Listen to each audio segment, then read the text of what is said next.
ഇതാണ് ഫറാക്ക ബ്രിഡ്ജ്. ഗംഗാ നദിയുടെ മുകളിലുള്ള ഒരു ഡാമാണ്. ആ ഡാമിന്റെ മുകളിൽ കൂടെ ഉള്ള ഒരു റോഡിലൂടെയാണ് നമ്മൾ പോകുന്നത്. ആ റോഡിന് അല്ലെങ്കിൽ ആ ഒരു പാതയ്ക്ക് ഒരുപാട് പ്രത്യേകതകളുണ്ട് അല്ലേ അല്ലേ? അതെ അതെ.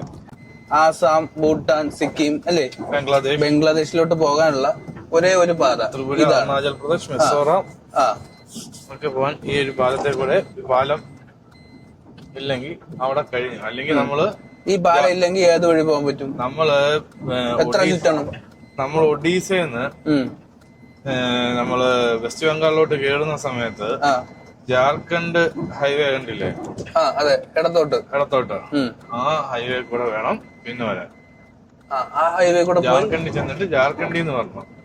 ഓക്കെ, ജാർഖണ്ഡിൽ നിന്ന് ബീഹാർ വഴി അതെ കയറേണ്ടി വരും. അപ്പൊ അത് ഒരുപാട് ലോങ് ആയിട്ട് വരുമല്ലേ, ഒരുപാട് ചുറ്റി വരേണ്ടി വരും. പിന്നെ ആ പാലം 1962 പണി തുടങ്ങുന്നത്. 62 തുടങ്ങി 72 ഈ പാലം പണി കഴിഞ്ഞു. പാലത്തിന്റെ പണി കഴിഞ്ഞിട്ട് 75 തുറന്നു കൊടുക്കുന്നത്. വണ്ടി നടന്നു.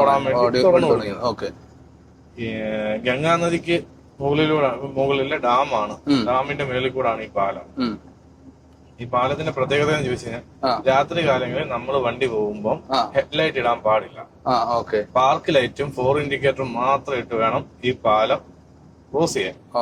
2.300 കിലോമീറ്റർ ആണ് ഈ പാലത്തിന്റെ നീളം. നമുക്ക് ആ പാലത്തെ കൂടെ സഞ്ചരിക്കണം. എല്ലാം ലൈറ്റ് അണച്ചാണ് ഇതിലെ കൂടെ പോയിക്കൊണ്ടിരിക്കുന്നത്.